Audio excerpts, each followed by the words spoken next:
Olá a todos, sejam muito bem-vindos ao podcast Autenticidade. Eu sou a Andreia Rato e hoje é dia de episódio especial. Claro está, episódio especial, convidado especial. E comigo hoje trago o Daniel Lança Perdigão. Bom dia, Daniel, como está? Olá, bom dia, Andreia. Tudo bem? Bem, obrigada. Olha, antes de mais, publicamente agora, quero-te agradecer o facto de teres aceito o meu convite para estarmos aqui neste cantinho de autenticidade.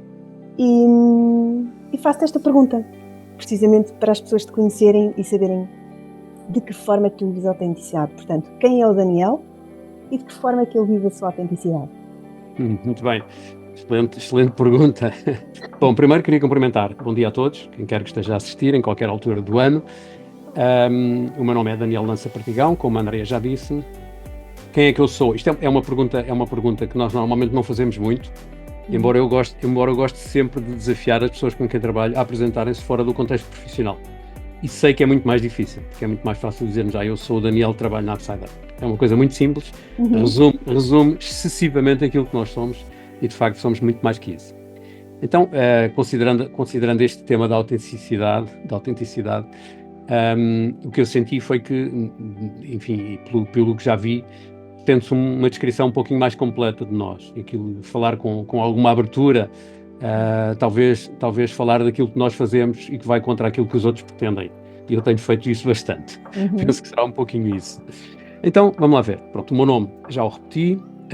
Sou português, sou lisboeta, que também é interessante as pessoas saberem. Não tenho nada contra as outras cidades do país, gosto de trabalhar com toda a gente em qualquer lado. Sou marido, porque sou casado. Sou pai de filhas, não tenho filhos. A mais velha tem 42, a mais nova tem ainda 18. Consequentemente, sou avô de 3. E como a família é grande, sou tio de 19. Portanto, já tenho aqui ocupação suficiente para o meu dia todo. Agora vamos arranjar um bocadinho mais de tempo para outras coisas. Sou também empresário, tenho uma empresa, embora não goste muito do nome, mas é a designação correta, sou empresário porque tenho uma empresa. Considero-me um inovador, porque agora estou a levar para o lado profissional invariavelmente, porque descobri há uns anos atrás, talvez por volta de 2010, toda a minha carreira foi feita a trabalhar na área de inovação. Embora nunca tivesse pensado no nome, mas de facto nessa altura pensei nisso e cheguei a essa conclusão. Hoje em dia digo também que sou um AI advocate, porque não tem um nome muito melhor, portanto alguém que defende a utilização da inteligência artificial nas condições adequadas. Sou também formador, porque inevitavelmente na minha função de inovador tenho que trabalhar como formador. Talvez aquilo que dê mais nas vistas, precisamente porque é visual, é a minha função de facilitador visual, ou de graphic recorder, ou de registrador gráfico, não sei. Eu gosto muito do nome em inglês porque foi inventado por um americano. E mais recentemente, de há uns anos para esta parte, também sou escritor, porque escrevo para algumas revistas e porque estou a escrever 2 livros. Pronto, um deles poderá sair ainda antes do final do ano e o outro eventualmente no primeiro semestre do ano que vem. Pronto, e além disso sou muito mais coisas, sou capaz de não me lembrar de tudo aquilo que poderia contar, mas para já estas penso que são bastantes.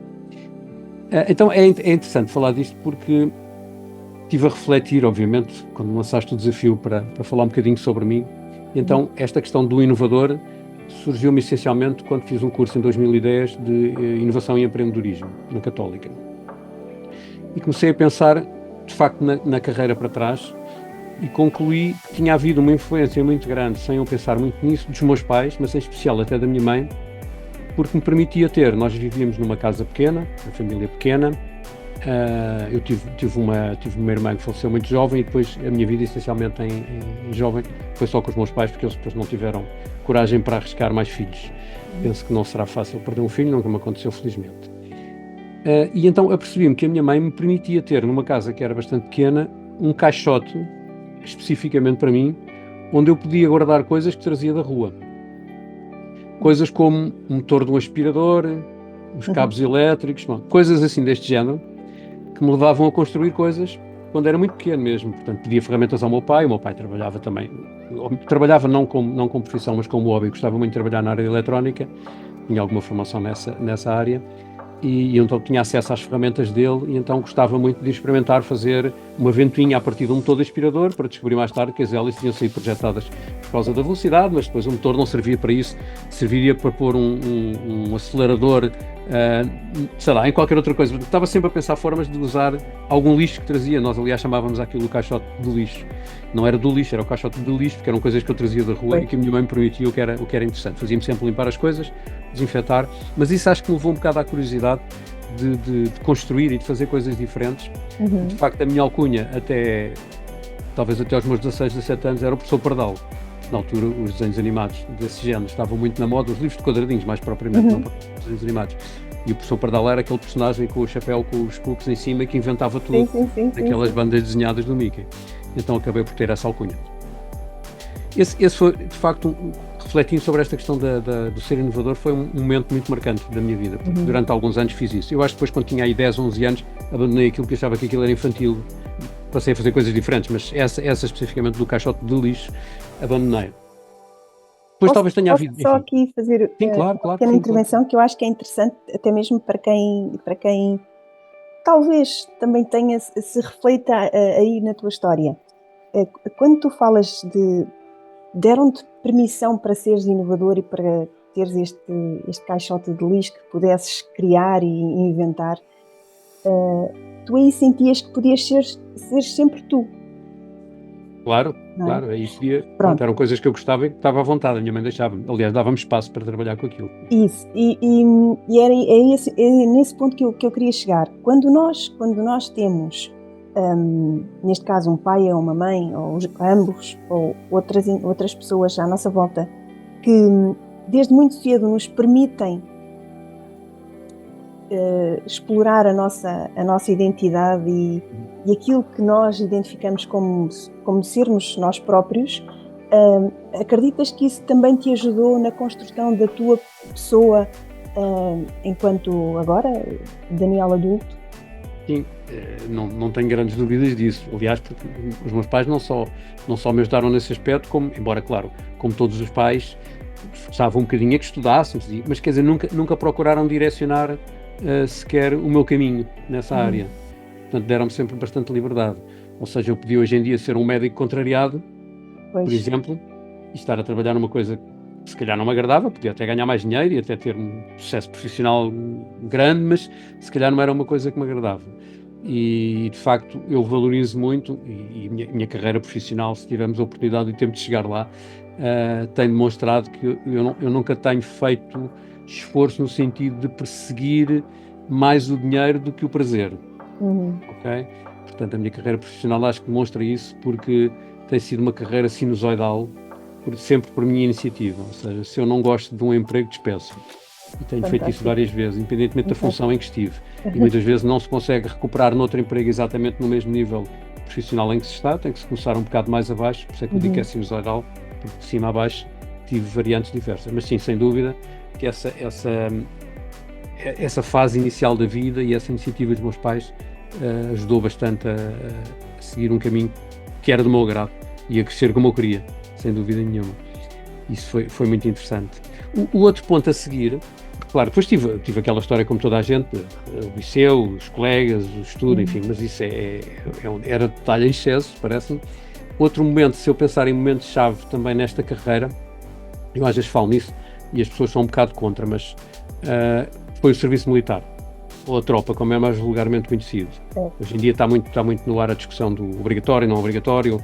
As forças militares estão muito em baixo, são mal pagas, sempre foram mal pagas, mas antes, como era obrigatório, nós não tínhamos grande hipótese. Portanto, era obrigatório e lá íamos nós. Aliás, aquilo que eu retirei de bom foi à custa de me estragar aquilo que me estragou, que foi estudar naquela altura, e tive ali 2 anos parado, foram praticamente 2 anos de serviço militar, mas, curiosamente, não pelos ensinamentos, eu fiz o curso de oficiais em Mafra, não pelos ensinamentos propriamente em termos de estratégia militar, ou aquilo que aprendíamos, ou a disparar com todas as armas e mais algumas, porque a minha especialidade era atirador. Isso, enfim, tem aquela graça que tem para um rapaz naquela idade, com 19 anos, é engraçado, pronto, ter acesso àquilo tudo, mas acho que não foi propriamente o que eu mais retirei. Eu retirei foi coisas muito mais simples, como por exemplo, e é curioso, como me recordo do nome de alguns e não me recordo do nome de outros, Eu, por exemplo, o oficial responsável pela nossa formação inicial, eu não me recordo o nome, lamentavelmente. Sei que ele era um atleta nacional de handball que ficou com a vida estragada porque teve 2 anos fora para fazer o serviço militar e, portanto, interrompeu-lhe a carreira no auge, mas não me recordo o nome dele. No entanto, lembro-me das 2 pessoas mais tramadas que apareceram. Um que dava pelo nome de Capitão Mesquita, porque era capitão na altura, um senhor que esteve na Guerra do Ultramar, que sofreu bastante na Guerra do Ultramar, nomeadamente em termos físicos, e que era super exigente connosco, diria até entrar no campo da agressividade. E um outro rapaz, que era, eu digo rapaz porque era bastante mais novo, que era o Sargento Pousa, que era um sargento dos comandos, que era o auxiliar do nosso oficial. Porque é que eu me recordo dos 2? Porque ambos me fizeram conhecer melhor a mim próprio, portanto o autoconhecimento veio um bocado daí em termos de limites da nossa capacidade de resistência. Ajudaram muito a ver também coisas como resiliência, estar completamente de rastros e ter que ir ajudar alguém e levantar, como se costuma dizer, não é? Portanto, que ir levantar para conseguir ir ajudar os outros.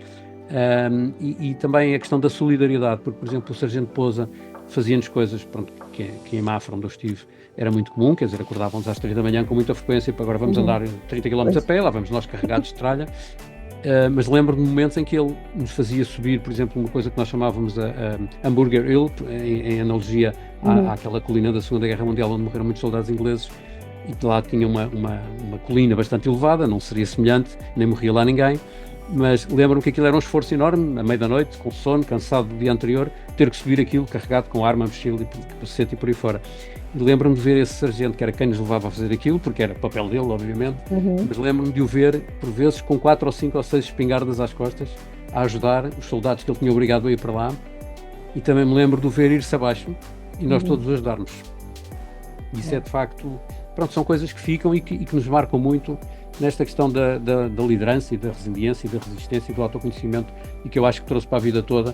E eu dou muitas vezes exemplos, aliás, eu tenho no meu LinkedIn referenciado o meu serviço militar, o que fiz e onde estive, e é curioso porque agora não tenho feito muitas formações abertas, mas quando fazia, até há uns anos atrás, era normal eu ter oficiais do Exército em especial, porque eu estive no Exército, a virem assistir, e eu perguntava-vos qual é a curiosidade no tema, e eles diziam, não, achei muita piada ter no seu perfil dizer que era militar e tive curiosidade de ver o que fazia. Portanto, é engraçado. Tive várias vezes militares a assistir e achei, olha, que engraçado, nunca foi com essa intenção, mas achei curioso.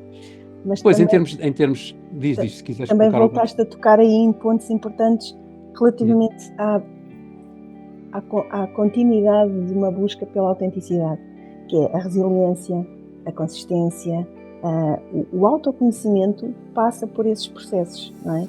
De tu veres quais são os teus limites e essa importância de nós encontrarmos em nós este equilíbrio de eu sou capaz e não sou capaz nisto, de aceitarmos isto, faz parte de encontrar a tua própria autenticidade. Muitas das pessoas às vezes negam esta competência ou esta parte na sua identidade, que é, eu não sou capaz, eu não vou dizer, eu não vou assumir, eu sou um fracasso, já não sou bom o suficiente, e de facto quando agora referiste que nessa fase da tua vida conseguiste reconhecer em ti essas competências, não é? E essas tuas potencialidades ou fraquezas, todos nós somos feitos de potencialidades e fraquezas, faz aqui reforçar que para encontrar a tua autenticidade é preciso tu teres para já esta noção e esta consciência de eu tenho fraquezas e tenho potencialidades, e são as duas coisas, não sou só uma. Claro. Portanto, e as pessoas às vezes tentam esconder, não é? Ou abafar um bocadinho aquilo que de facto não são o melhor, porque não querem assumir isso, ou têm medo do que é que isso possa trazer, não é? É verdade.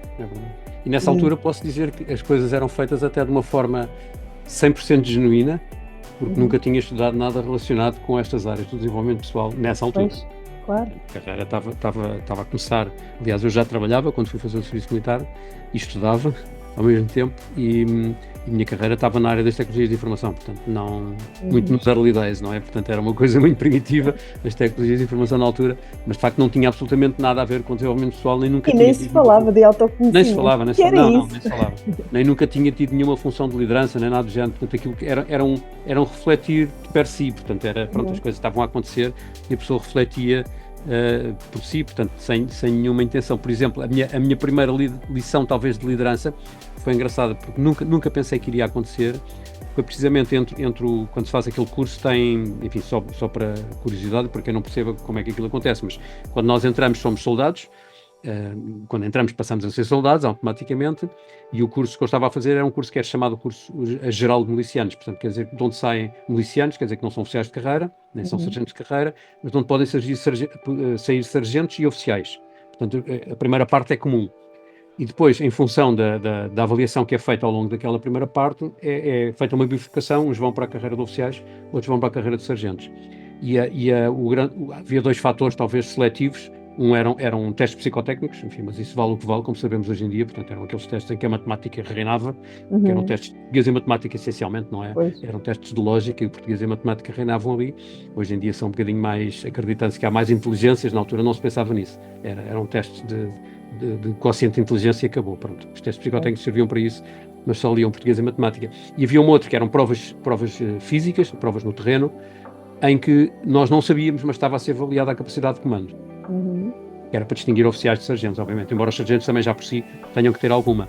Então foi curioso porque a prova decisiva, segundo me disseram, só soube isso mais tarde, obviamente, era uma prova física em que nós, num conjunto em grupos de, talvez 5 ou 6 ou 7, tínhamos que resolver problemas físicos, como subir a árvores, atravessar rios, fazer coisas deste género.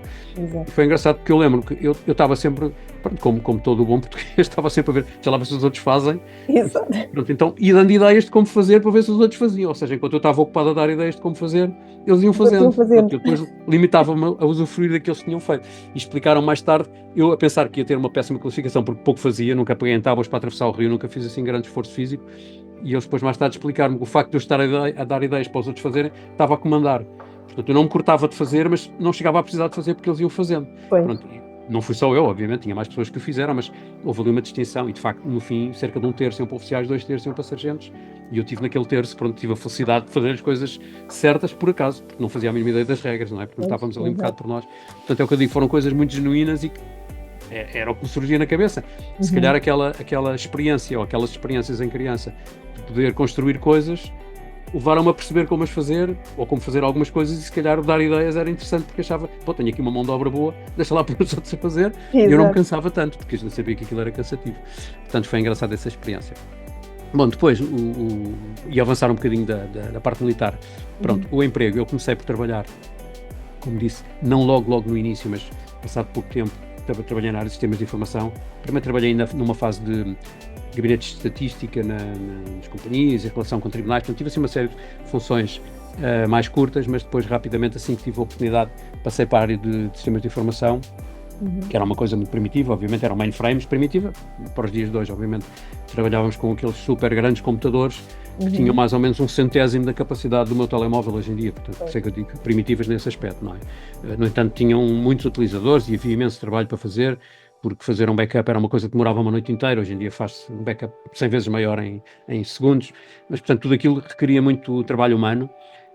E também penso que isso foi interessante porque estávamos sempre curiosos para ver o que é que vinha de novo, estavam sempre a sair novas coisas, não é? Não ao ritmo de hoje em dia, mas não deixava de ser interessante e portanto percebi, ok, isto vai ser o meu caminho, porque experimentei várias coisas na companhia. A parte de estatística por acaso também gostei, mas depois quando peguei na parte de sistemas de informação nunca mais larguei, e foi a minha carreira toda a vida profissional, foi trabalhar nessa área. Claro, depois como fiz formação em gestão, acabei por não estar na parte mais técnica, mas passar a uma parte mais operacional, portanto passei a trabalhar junto das organizações, mais numa perspectiva sempre associada à venda, porque as empresas têm de vender, mas sempre numa perspectiva mais consultiva, ligada aos negócios, portanto procurar as melhores soluções informáticas para resolver problemas de negócio, mas acabou por ser, por isso é que eu digo, a carreira acabou por ser sempre na área de inovação, embora com aproximações diferentes. No meio disto, como estava a dizer há bocadinho, tive vários ups and downs, portanto uma carreira sinusoidal. Portanto, cheguei a ser diretor de vendas, chegaram-me a convidar para diretor comercial de uma empresa onde eu saí porque achei que já não era o momento certo para lá estar. Eu, de facto, nunca fiz carreira de estar muitos anos numa empresa, exceto a primeira onde estive, que, no cômputo geral, embora mudasse de funções várias vezes, estive 9 anos, mas mudei de funções várias vezes. A mais prolongada foi a de sistemas de informação, que foi a última, onde estive cerca de 5. Depois concorri a outra empresa, pronto, e andei sempre nesta área, e pelo meio tive projetos pessoais também. Portanto, também abri uma empresa, depois voltei a trabalhar por conta de outra, tive várias funções, subi, desci, e finalmente nos anos 2000, um bocadinho antes, por acaso 1999, aliás, mais precisamente, tomei contacto com um livro. Pronto, a história que me faz esta grande transformação é essa. É, exatamente. É que apanhei um livro numa daquelas minhas viagens, que fazia muitas de negócios na empresa para onde trabalhava. Estava em Londres, tive uma daquelas esperas monstruosas por um avião. Fui à livraria comprar um livro. E na altura ainda não tínhamos tanto, em 99 não havia tanta facilidade de ver coisas no telemóvel. O telemóvel só servia mesmo para telefonar. Já havia, mas só servia para telefonar. E entrei numa livraria e comprei um livro que se chamava Mind Maps for Business, que guardo religiosamente, assinado pelo autor. Portanto, percebe-se a transformação. E eu tenho uma característica que também vou confessar aqui, já tenho contado a várias pessoas, eu leio livros, e se um livro me fascina, eu faço tentativas diversas para conhecer os autores. Estejam em Portugal, no Japão, na China, nos Estados Unidos, no Brasil, onde quer que seja, faço tentativas. Nem sempre consigo, é verdade, às vezes está muito bloqueado pelas editoras, mas tenho conseguido bastantes. Pronto. E o Tony Buzan foi um dos casos. Portanto, eu procurei conhecê-lo, que era o autor desse livro, inventor dos mapas mentais, na perspectiva dele. Enfim, há outros inventores, mas com a estrutura que ele criou e com que eu trabalhei sempre mais tarde, ele criou os mapas mentais, e eu fiquei muito entusiasmado, procurei contactá-lo, mas descobri que não ia conseguir a não ser indo lá. Pronto, então peguei nas perninhas, meti-me num outro avião e fui fazer uma formação com ele. Pronto, achei que era a melhor maneira de o conhecer. Pronto, e viemos até a desenvolver uma relação próxima, relativamente, obviamente. Ele deveria de conhecer milhares de pessoas, mas já naquela altura, mas cheguei àquela relação em que ele dedicou um livro como padrinho visual da minha filha mais nova. Portanto, foi interessante. Pronto, tenho o livro com dedicatória, claro, tenho os livros dele assinados por ele, e foi uma área em que eu entusiasmei bastante. Por via dos mapas mentais, que são uma ferramenta de comunicação visual, entusiasmei-me para conhecer outras coisas. Foi curioso. Portanto, ele levou-me a pensar sobre o pensar, e pensar sobre como nós pensamos levou-me a outras coisas, e depois de conhecer o Tony Buzan, de fazer a minha primeira formação de mapas mentais, decidi estudar coaching. Depois é a nossa transformação do IT, daquelas coisas todas muito super estruturadas, e business e por aí fora, para coaching. Então, pronto, fiz um primeiro nível de coaching, o practitioner. Depois, isto é pouco, deixa lá fazer mais. Fui fazer o master, e quando fiz o master apercebi-me que aquilo era coaching baseado em PNL. Eu disse assim, não vou fazer mais coaching, vou fazer PNL. Então decidi voltar atrás, lá está, mais uma vez. Fui fazer o practitioner de PNL, depois fiquei muito entusiasmado, fui fazer o master de PNL, e não satisfeito, fui fazer o trainers de PNL. Esse é um curso de grande, 18 dias. Posso dizer que no fim disto tudo, nunca me senti muito competente para fazer coaching pessoal. Coaching, life coaching, pronto, nunca me senti. Porque nas tentativas que fiz, pus homens mais velhos que eu a chorar, portanto, quer dizer, eu não os pus a chorar, eles é que começaram a chorar quando estavam a falar comigo. Pronto, eu achei, quando isto não é vida. Exatamente, isto não é vida para mim. E então, desisti completamente. A única coisa que faço é executive coaching, pronto, com algumas adaptações, em especial para a área da comunicação. Ou seja, faço uma coisa que chamo Community Coaching, uma marca que registrei, pronto, e portanto adaptei a PNL e o coaching para trabalhar essencialmente a comunicação. E portanto isso também foi um momento, pronto, bastante transformador, que, associado aos mapas mentais, me levou a procurar, deve haver outras formas de comunicar. Para lá da nossa comunicação verbal e não verbal. Na visual eu pensei, os mapas mentais não devem ser tudo o que existe. E andei a pesquisar, isto ainda nos anos 2010 e qualquer coisa, portanto, por aí fora. Antes dos anos 2010, aliás, e encontrei um organismo nos Estados Unidos, em Oakland, portanto isto foi uma distância grande no tempo, por via de alguns dos autores que já tinha lido, que se chama IFBP, que é o International Forum for Visual Practitioners, e tornei-me membro. Pronto, então percebi, ok, Vision Practitioners em geral, por isso é que eu disse sou um facilitador visual também, um graphic recorder. Esse organismo foi fundado agora já deve estar perto dos 30 anos, se não passou já. Esta questão do graphic recording foi criado por um americano que se chama David Sibet. Portanto, ele teve a ideia, se nós estivermos numa conferência a ouvir o que as pessoas dizem, desenharmos o que as pessoas dizem, as outras pessoas, ao assistir, conseguem ter uma visão interessante do que está a acontecer e serve de ata, é uma ata visual. É verdade. Pronto, aquilo fascinou-me. Junto com os mapas mentais, comecei a fazer, publicamente, algum mix de técnica dos mapas mentais com o graphic recording. As pessoas começaram a achar muito interessante. Pronto, isto levou-me a pensar, ok, ando aqui a trabalhar nos sistemas de informação, deixa-me abrir uma empresa outra vez, e agora nesta área. Pronto, e nunca mais voltei atrás. Pronto, desta vez, curiosamente, abri a empresa em 2011. Curiosamente, saí da empresa onde estava a trabalhar no último dia de agosto de 2011 e no primeiro dia útil de setembro de 2011 estava a trabalhar para a mesma empresa em que trabalhava em Portugal, mas no Reino Unido a fazer uma coisa completamente diferente. Negociei antes essa situação e consegui fazer isso. E, portanto, foi muito interessante porque comecei a trabalhar em facilitação, depois com a parte visual, claro, também com o componente de formação, naturalmente, porque era fundamental, que eram bootcamps de vários dias no Reino Unido. Portanto, comecei a trabalhar nisso lá, aquilo dava para me sustentar só indo lá, então tive tempo para arrancar com a empresa mais a sério cá, promovendo várias áreas, e comecei, de facto, de formação em mapas mentais. Pronto, e depois foi uma catadupa. E como os meus valores, já agora falarei nisso, não é? Os meus valores estão muito vincados em mim desde sempre. Eu gosto muito de trabalhar com mnemónicas também, auditivas, mas visuais principalmente. Então eu digo que são valores épicos, porque são épico, que é a ética. A ética é um valor, pronto, que eu não prescino de todo. Quando fiz a elicitação de valores no coaching percebi, ok, é aquela que eu não vou deixar de todo, portanto eu posso matar os outros todos, mas este fica e portanto é o primeiro. Depois o segundo que vem é a persistência. E a persistência não é na perspectiva de, ok, eu não gosto de dizer que sou teimoso, vou dizer que sou persistente, porque eu sou touro já agora, que não foi uma coisa que não referi, mas pode ser outro, para quem nos ouve. Mas é a persistência não na perspectiva do ser teimoso, mas na perspectiva do não desistir. Porque a persistência tem dois significados completamente diferentes, não é? É a pessoa que insiste. Pode-se dizer que é teimoso ou persistente, não é? Persistente é positivo, teimoso é negativo, mas é mais persistente na perspectiva do não desistir. Portanto, se eu não consigo enroscar para a direita, de enroscar para a esquerda até aquilo enroscar. Pronto, depois, o terceiro valor, curiosamente, é a inovação. Pronto, é o I do Epic. E o quarto valor que eu tenho respeitado na minha vida toda é o compromisso. Portanto, se eu prometo uma coisa a alguém, eu tenho que fazer. Se eu digo que entrego, eu entrego. Se eu dou um prazo, eu cumpro o prazo, o que é bastante mais complicado às vezes, a questão dos prazos. E, portanto, estes valores têm-me sempre guiado, são os valores que eu pus na empresa. Portanto, quem vier trabalhar connosco que não gosta de ouvir Epic, tem que mudar de caminho. Como eu fiz noutras empresas, quando os valores não eram exatamente aquilo que correspondia aos meus. Por exemplo, a ética fez-me sair de vários empregos.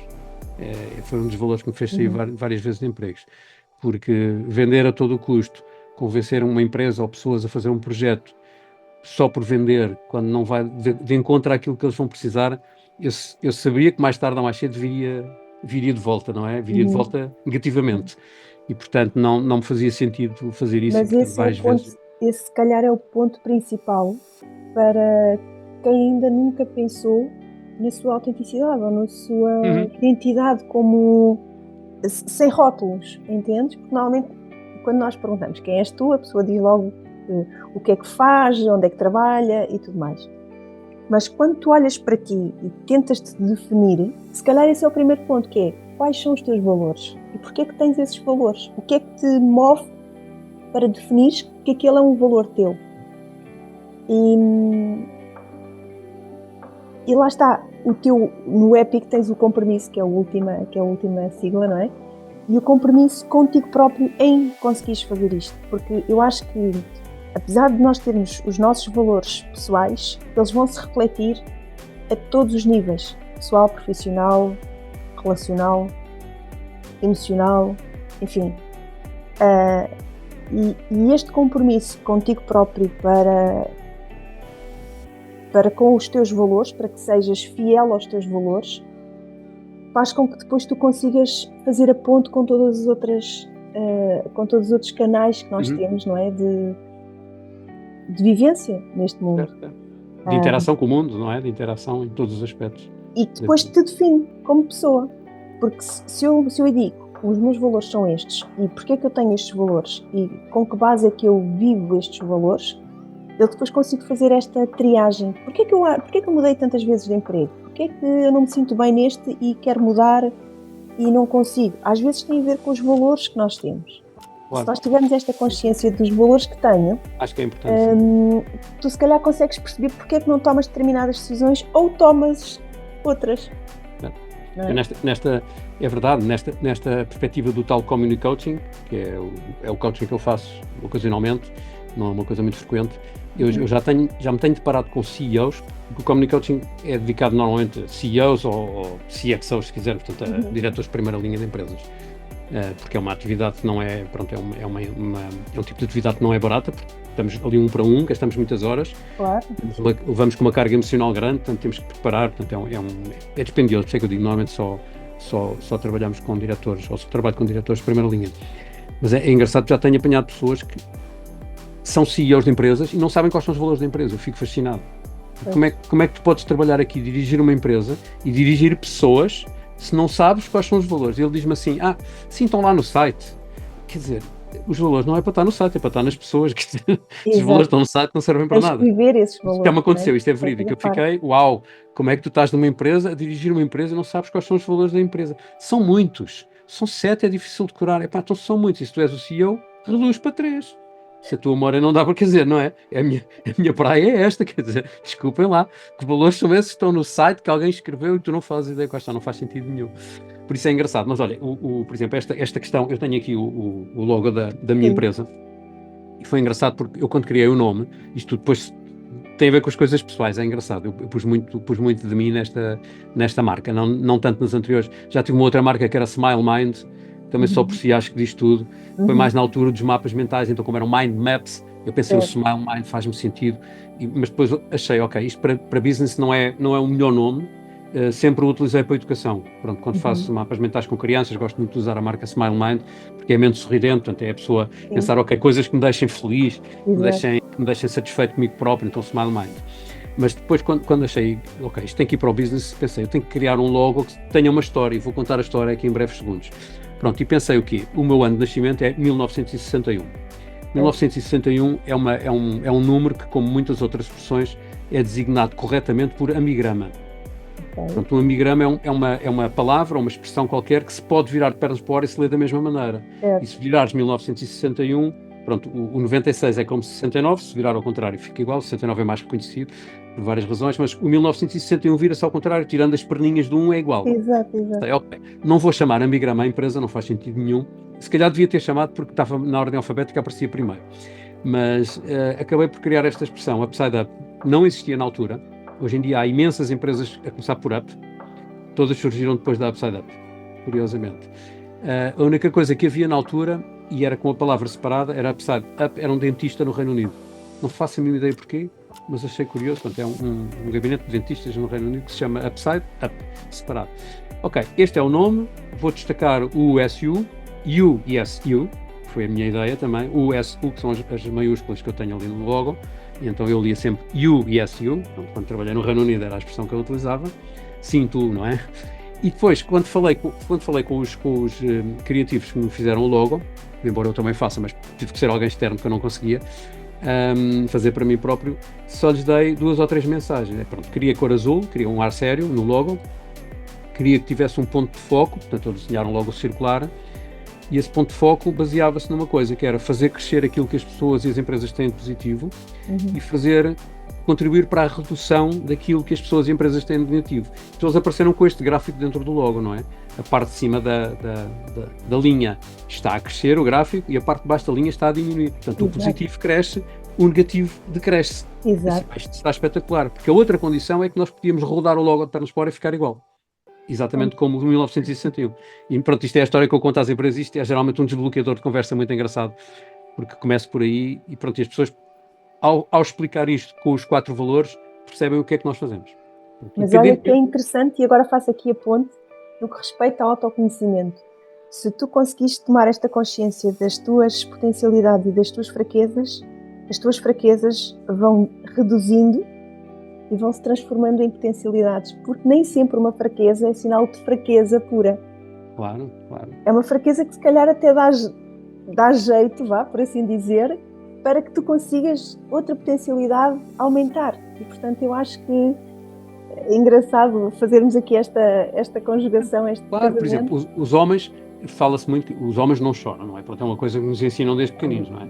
Um homem não chora. Diz que sim, mas vê-se que não. Mas pronto, quer dizer que nós temos que reter os nossos sentimentos para não nos deixarmos emocionar com as coisas que nos sensibilizam, ou para não exteriorizarmos a emoção daquilo que nos sensibiliza. E de facto é engraçado, porque em filmes, em situações da vida com as pessoas, muitas vezes sinto uma dose de emoção que me faz mudar a face. Pronto, não quer dizer que chore propriamente dito, às vezes está quase, mas pronto, faz mudar a face. Quer dizer, ainda mantenho alguma sensibilidade, porque às vezes também se vai perdendo com a idade, mas pronto, mantenho sensibilidade para problemas que às vezes são reais, às vezes até nem são num filme. Pronto, mas continuo a ter essa sensibilidade. E à luz de há uns anos, quando éramos educados em miúdos, com a minha idade, já disse o ano que sou, era considerada uma fraqueza, claramente. Um homem não chora. E, no entanto, o facto, às vezes, da pessoa se emocionar com os problemas e ter esta vertente focada na inovação e ser ético, faz-me pensar nas soluções. Claro que, infelizmente, nenhum de nós tem capacidade de resolver os problemas grandes do mundo. Mas, o mais é importante, como sabes, no coaching e nas outras, e na PNL especialmente, mas nenhum de nós é capaz de resolver sozinho os problemas do mundo, mas se nós nos escudarmos atrás disso para não fazer nada, não acontece nada. Então podemos pensar assim, ok, eu sozinho não consigo fazer nada. Eu sozinho posso não ser um exemplo para o mundo, mas se eu inspirar uma pessoa e essa pessoa inspirar outra, ou melhor, se eu inspirar duas, é espetacular, porque se cada uma delas inspirar duas é num instantinho. Pronto. Nós não conseguimos inspirar as pessoas tanto, a fazer tanto como nós gostaríamos, mas se nós inspirarmos pelo menos uma, existe uma cadeia positiva, seja no que for, não estou a falar de nada especial, seja no que for, para ir num caminho que nos pareça correto, pronto, sendo ético e querendo assumir um determinado compromisso, se nós conseguimos passar isso aos outros em relação a um determinado problema, pode ser da empresa, pode ser pessoal, nós conseguimos criar uma cadeia positiva.